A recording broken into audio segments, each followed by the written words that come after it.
Pai do Senhor, irmãos, amém? Vamos ler a palavra do Senhor no livro do profeta Jeremias, capítulo 12. Vamos ler só o verso 5. Jeremias, capítulo 12, versículo 5, diz assim a palavra do Senhor: Se te fatigas correndo com homens que vão a pé, como poderás competir com os que vão a cavalo? Se em terra de paz não te sentes seguro, que farás na floresta do Jordão? Amém? Irmãos, podem sentar. Nós vamos meditar um pouco hoje na palavra de Deus e vamos aprender a correr com os cavalos hoje.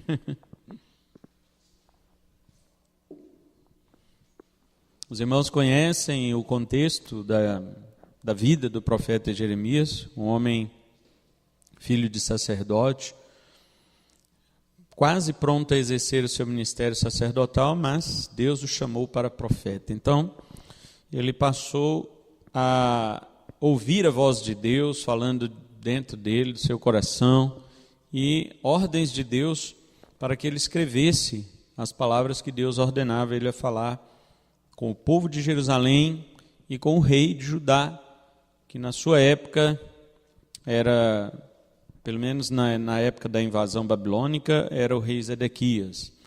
Jeremias foi um profeta conhecido pelo seu choro, né?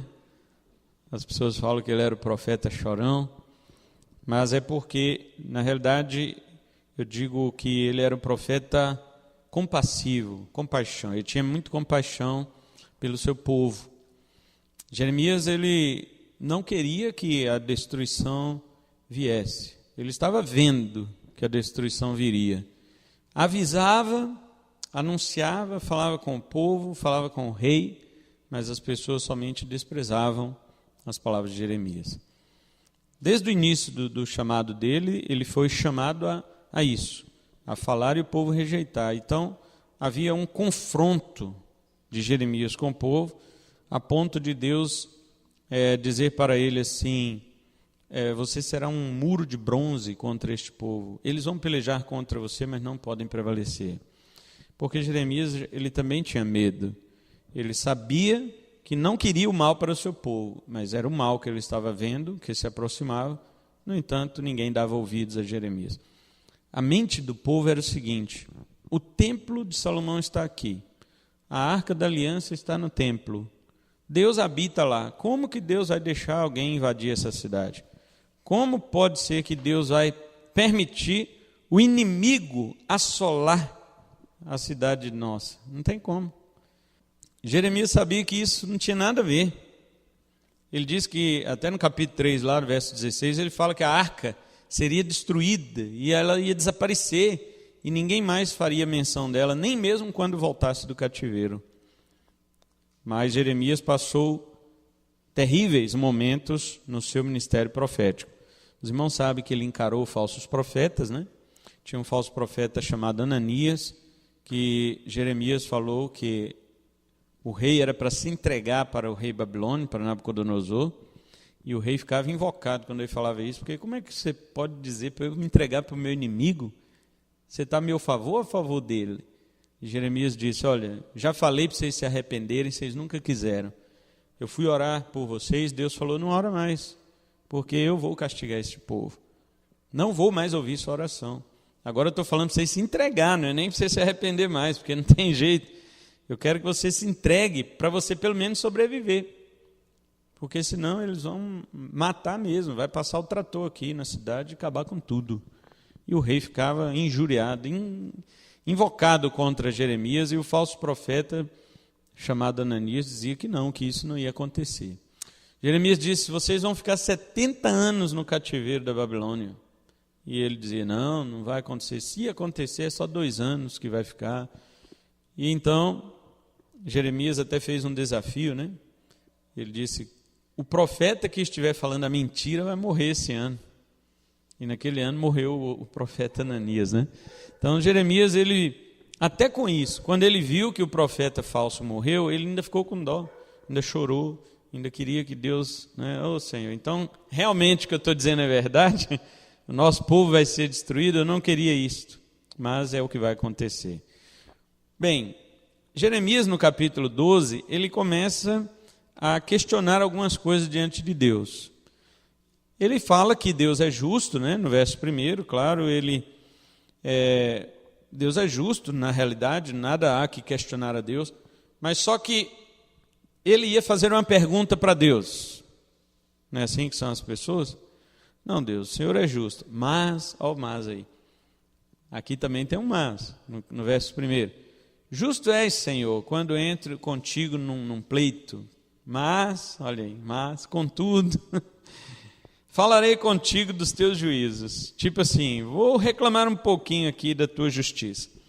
E aí a pergunta de Jeremias é a seguinte, por que prospera o caminho dos perversos e vivem em paz todos os que procedem perfidamente? Esta é uma pergunta antiga, não é só de Jeremias. Antes dele, Asaf já tinha feito essa pergunta no Salmo 73. Por que prosperam os ímpios, Senhor?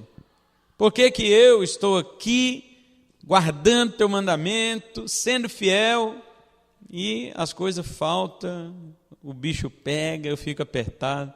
E os ímpios lá blasfemam do Senhor. Eles falam coisas que eu não tenho coragem nem de pensar. Se eu tivesse pensado no que eles falam, eu já teria traído ao Senhor e tua geração. Mas eles estão nem aí, eles se desbocam contra o Senhor.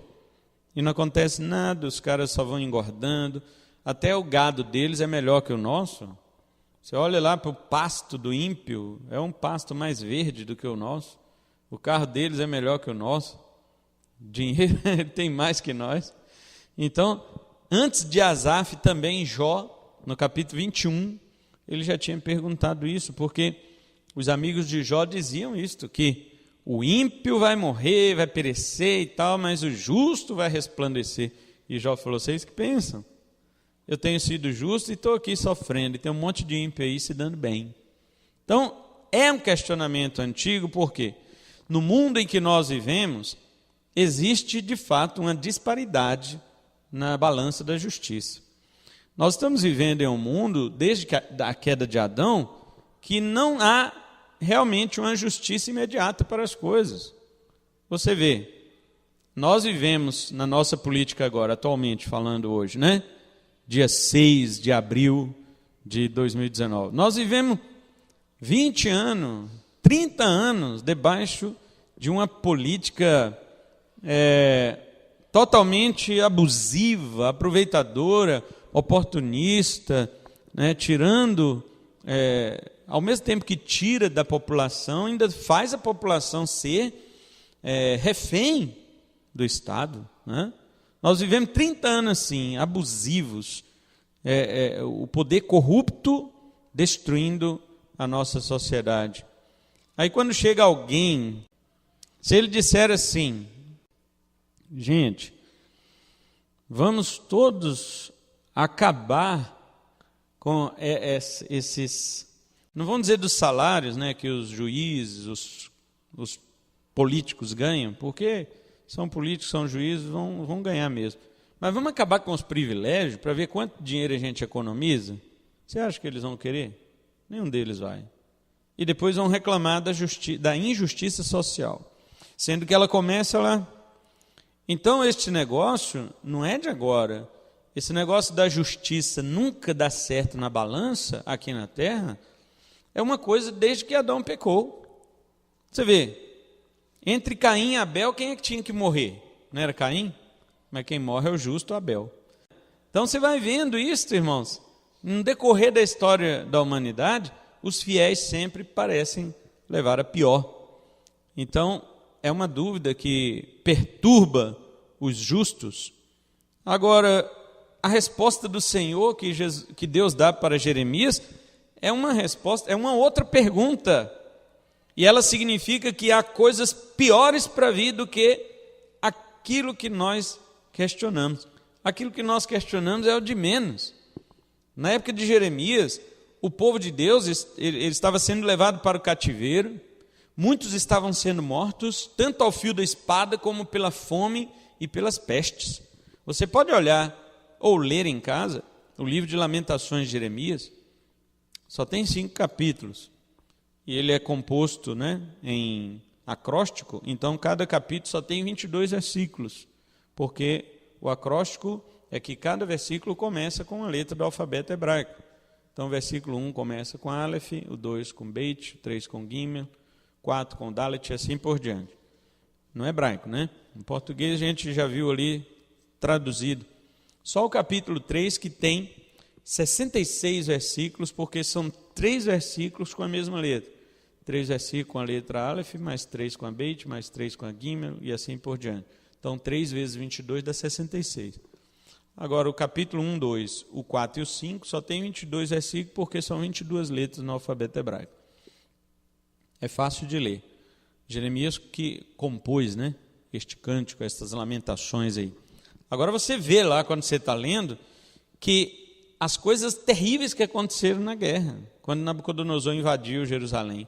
No capítulo 4, por exemplo, ele fala de mães que, por causa da guerra, morriam, seus maridos, seus filhos na guerra, ao fio da espada dos babilônios, e elas começavam a passar fome. A fome foi tão grande que mães cozinhavam seus filhos para comer.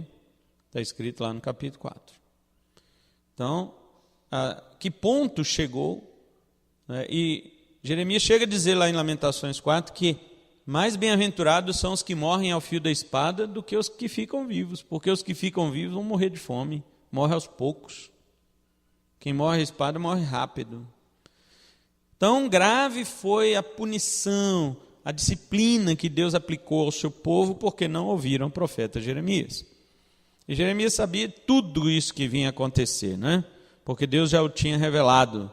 Porém, as pessoas não davam ouvidos, preferiam ouvir os falsos profetas. Não é diferente hoje também. Quando você prega a verdade, ninguém quer saber. Eles querem ouvir aquilo que lhes agrada. Então, o mundo está aí, caminhando para algo muito pior do que o cativeiro babilônico. Mas ninguém está nem aí, eles querem isso mesmo. Então, nós já entendemos que Jeremias estava preocupado com o seguinte: Senhor, nós estamos aqui, eu estou aqui, proclamando Tua verdade, e só estou sendo perseguido, por que os ímpios estão prosperando?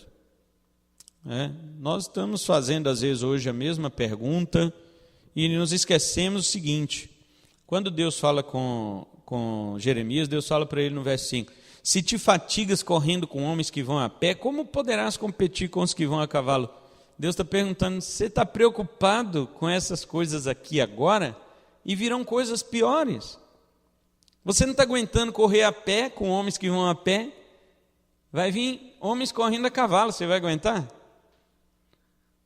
Deus está dizendo que nos momentos das nossas aflições nós temos que estar prontos para encarar tudo aquilo e correr a caminhada, a carreira que nos está proposta, porque virão coisas piores.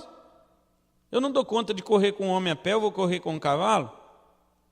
Deus está chamando Jeremias para se preparar nos momentos difíceis da vida, porque as coisas não vão melhorar. Não vão melhorar. Se ele não dá conta de correr com homens a pé, ele não vai dar conta de correr com cavaleiros. Muito pior. E Deus faz outra pergunta: se em terra de paz não te sentes seguro, o que farás na floresta do Jordão?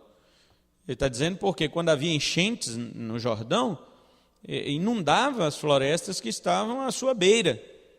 Então, você, na terra segura, você não está tendo paz, você vai ter paz quando encher as florestas do Jordão, ou seja, simbolicamente, quando o exército babilônio encher Jerusalém, vir igual um enchente sobre Jerusalém, você não vai aguentar. Você já não está aguentando agora.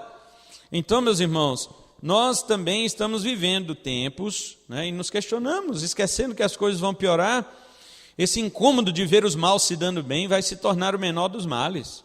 Não somente os maus se darão bem, como também o próprio mal será alterado para o bem. Nós estamos vendo isto hoje. As leis serão mais injustas, a imoralidade vai ser considerada normal. Nós já estamos vivendo esse tempo, nada disso é novidade. O próprio Senhor nos avisou que nos dias do fim a iniquidade se multiplicaria e o amor se esfriaria. Mateus 24, verso 12. Os apóstolos nos alertaram sobre a apostasia, que é o abandono da fé, e o aumento da maldade nos últimos dias. E você pode observar, as coisas são consideradas boas. Pastores hoje, eles estão ensinando, sabe o quê? Não, você tem que amar você mesmo. Ame a você mesmo. Se você não ama você mesmo, como é que você pode amar o outro? Eles estão ensinando isso. Mas sabe o que Paulo avisou na segunda carta de Timóteo, capítulo 3? Ele falou que nos últimos dias, nos tempos trabalhosos, os homens serão amantes de si mesmos. E sabe o que ele fala antes de entrar no capítulo 3? Antes de entrar no capítulo 3, ele fala o seguinte: o diabo fez um laço para estes homens. Estes mesmo do capítulo 3.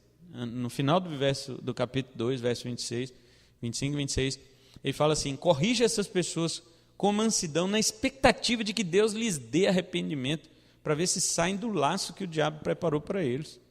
Mas saiba que nos últimos dias os homens serão amantes de si mesmos.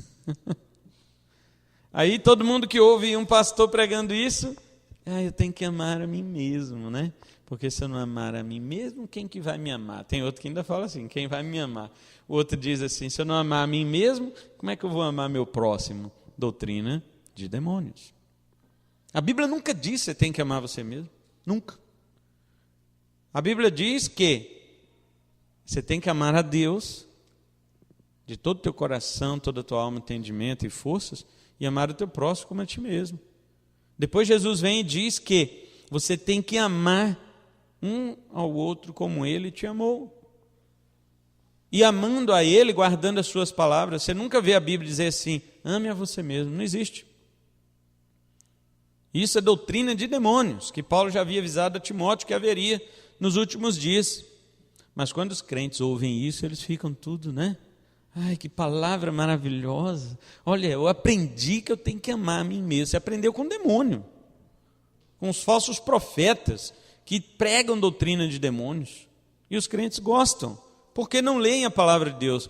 Onde que tem um versículo que diz que eu tenho que amar a mim mesmo? Não existe. Pelo contrário, Jesus falou: aquele que amar a sua vida vai o quê? Perder lá. Como é que a gente não vê esses versículos, né? Quer dizer, vê, mas na hora que alguém fala, a sutileza do engano é tão aveludada que vem aos nossos ouvidos de uma forma suave, que nós não rejeitamos. Então, nos últimos dias, a iniquidade vai se multiplicar e às vezes ela vai ter uma forma de piedade. Está lá também, 2 Timóteo 3, mesmo capítulo que eu falei. 2 Timóteo 3, eles têm aparência de piedade, mas negam a sua eficácia. Então, às vezes, questionamos algumas coisas que são válidas, são legítimas de serem questionadas, mas não podemos nos esquecer de que isso é apenas competir com homens que vão a pé. Ainda virão dias em que vamos ter que competir com os que vão a cavalo. Em outras palavras, nós vamos presenciar dias, e eles estão chegando, em que ser desonesto para se dar bem será o menor dos problemas morais da nossa sociedade. É o menor problema. A iniquidade já está tão virada que hoje qualquer imoralidade ela é considerada coisa boa. Agora, o que é maravilhoso em tudo isso é que Deus separou para si, conforme diz Paulo a Tito, capítulo 2, verso 14, um povo especial, zeloso e de boas obras, que não se corromperá com este século. Este povo somos nós, a Igreja de Jesus Cristo, que onde quer que esteja, em qual tempo for que ela viva, ela sempre competirá com os cavalos, ou seja, ela sempre saberá viver pura no meio da mais perversa geração que possa existir. A pergunta é essa: você está reclamando que está difícil viver agora? Então você não está preparado para viver com o que vai acontecer. Você não está conseguindo competir a pé com os que vão a pé, você não vai conseguir correr com os que vão dirigindo carro.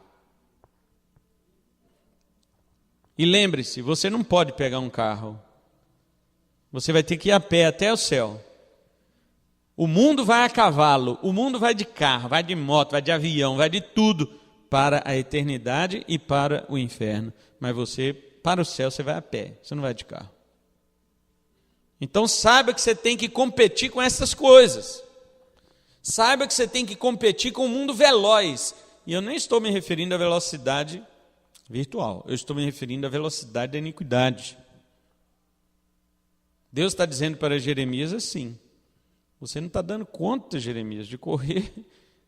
Você não está dando conta de encarar esses problemas aí, ó, de que o ímpio está prosperando. Coisa pior vai vir. Coisa pior do que isso vai vir. Você não está dando conta de encarar nem isso. Você vai encarar o que está por vir. Né? Então a igreja entenda, irmãos. Eu estou falando figuradamente, mas espero que você entenda. Nós vamos ter que correr para o céu a pé. A cavalo, de carro, de bicicleta, de seja lá o que for mais, que aumente a velocidade, é o mundo. Nós não. O mundo corre a largos passos e apressadamente para o inferno, mas a igreja tem que competir com eles a pé.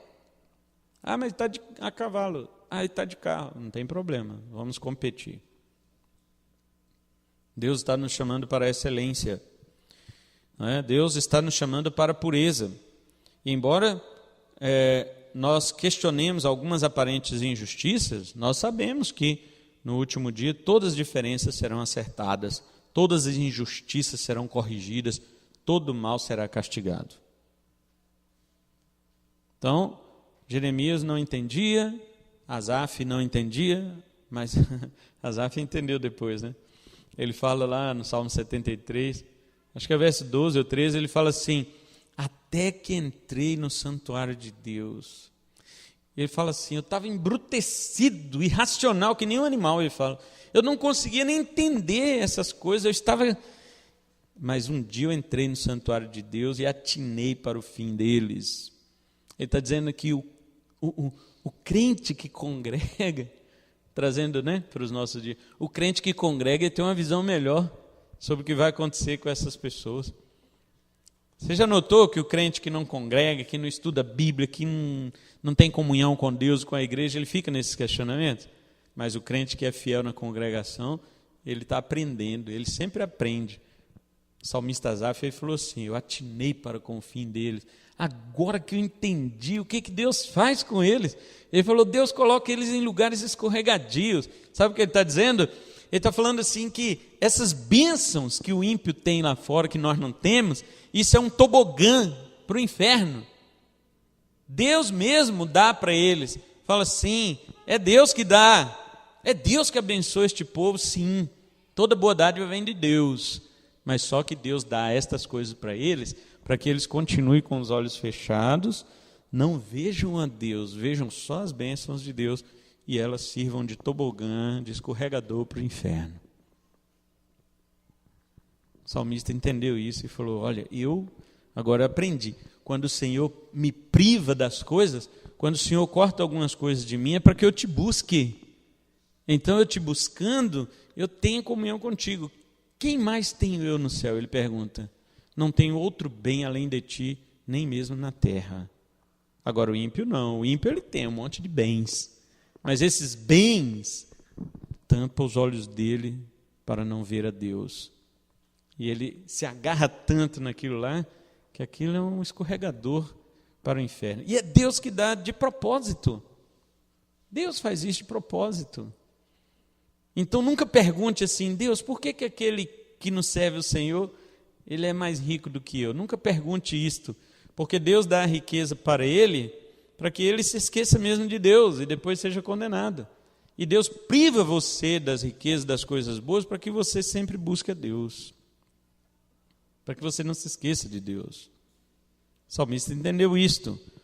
Então, a pergunta é: aquilo que tem lhe preocupado, aquilo que lhe incomoda tanto a sua mente, a ponto de lhe fazer duvidar de algumas verdades, realmente é o pior que pode acontecer? Será que você não está cansado da injustiça de hoje, achando que este é o maior dos males? Não, a Bíblia diz que coisas piores virão. Coisas piores virão. E se você se cansar agora, você não vai aguentar o que está por vir. Você não vai aguentar. Então levante-se e corra com os cavalos. Mantenha-se fiel, pois o dia chegará em que o seu cansaço será recompensado. Não estou aguentando mais. Não, você não está aguentando o quê? Você está correndo com gente a pé. Vai chegar o dia que você vai ter que correr a pé com os que estão de carro. Você não está aguentando agora? Deus não está dando mole, vamos dizer na nossa língua, né? Na nossa gíria popular. Deus não está dando mole. Deus não diz para Jeremias assim: meu filhinho, vem aqui descansar nos braços do Pai, como diz as músicas, né? Descansar nos braços do Pai. Deus não chama. Ele fala até o contrário, para outro profeta, não me lembro quem agora, ele fala: levanta, rapaz, anda, que aqui não é o nosso descanso, não sei quem fala isso, não me lembro agora se é Miqueias, se é o quê. Fala: levantai-vos e andai, porque não será aqui o vosso descanso. Deus não dá mole, não. Ele fala: você está reclamando do que está acontecendo agora? Você nem sabe o que vem para frente, vem coisa pior. Qual que você acha mais difícil, correr com homem a pé ou correr com homens que vão a cavalo? Muito mais difícil correr com homens que vão a cavalo. Mas você está reclamando aqui agora, correndo com os que vão a pé? Você vai aguentar? Não vai. Então treina. Correr com os que vão a pé, treino. Porque nos últimos dias nós vamos ter que correr com os que vão a cavalo. E aí nós temos que estar preparados. Vamos fazer igual a Elias, né? Quando ele orou para Deus mandar chuva, aí quando o servo dele olhou: profeta, vem uma nuvem lá que nem a mão de um homem. E ele falou: então manda o rei aparelhar os carros, os cavalos dele lá e vazar para a cidade, porque vem água, meu amigo. E aí o rei se aparelhou todo e foi a cavalo para a cidade de Samaria. E Elias foi o quê? Elias foi a pé. Ele correu e chegou na frente. Ele chegou primeiro do que o rei que estava indo a cavalo. Então, nós temos que ser como Elias nesses últimos dias. O mundo corre a galope para o inferno. Eu achei que eu não quis dizer essa expressão, que eu não sou da roça, né? O mundo vai a galope para o inferno e nós ainda temos que correr a pé, chegar primeiro do que eles no céu. Amém? Esta é a palavra de Deus para nós hoje, irmãos. Que o Senhor nos abençoe e que nos coloque na excelência, não é? Que nos fortaleça nessa corrida espiritual. De fato, Hebreus fala, né, que há uma carreira proposta para nós e que nós temos que correr, não podemos olhar para trás, porque ele fala assim que tem uma nuvem de testemunho assim, ou seja, existe santos de Deus que já correram esta corrida e eles estão hoje na arquibancada, olhando a gente correr. Então não é por causa deles, né? O autor dos Hebreus ainda fala, não é por causa deles que você tem que correr, não. Olha para o alvo, olhando para Cristo, autor e consumador da fé. Este é o alvo, né? É lá que temos que chegar. Mas a arquibancada está olhando para você. Os santos de Deus que já correram e já morreram estão olhando, falando: mas eu consegui, esse cara não vai conseguir. Nós precisamos também exercitar a nossa musculatura espiritual enquanto corremos contra as injustiças deste mundo, porque só vai piorar. Não adianta a gente reclamar que estamos correndo demais, que estamos cansados. Não. Vai chegar um tempo, você tem que reservar seu fôlego, porque vai chegar um tempo que você vai correr muito mais do que o que está sendo agora, né? E o Senhor já nos capacitou para isso, irmãos. Então não podemos recuar. Só estou vendo crentes recuando, coisa estranha. Paulo já havia anunciado isso, mas a gente espera que aconteça com outros tipos de pessoa, né? Mas você vai vendo acontecendo com crente assim, rapaz. Vai dando aquela agonia e fala: meu Deus do céu, o povo está encostando, pendurando a chuteira mesmo, sabe? O povo está estacionando, está parando, saindo do caminho, se entregou, parece, sabe? Nem chegou os cavalos ainda, o povo já está se entregando. Imagina quando chegar. Né? O Senhor tem misericórdia de nós, porque, falando em cavalo, a gente lembra dos 4 selos do Apocalipse, né? Primeiro cavaleiro, branco, é perseguição contra o Evangelho, é o anticristo, é tudo quanto é coisa anticristã. O segundo cavalo, que é o vermelho, é o cavalo da guerra, do sangue. Nós estamos preparados? O terceiro cavalo, que é o preto, é o cavalo da fome. Toda guerra causa fome, igual Jeremias fala em Lamentações 4. E o quarto cavalo amarelo é o cavalo da morte e do inferno. Imagina, nós estamos reclamando agora que estamos a pé, imagina quando esses cavalos chegar. Temos que estar preparados para a corrida cristã, em nome de Jesus. Amém? Vamos ficar em pé, vamos orar a Deus, agradecer ao Senhor pela sua palavra.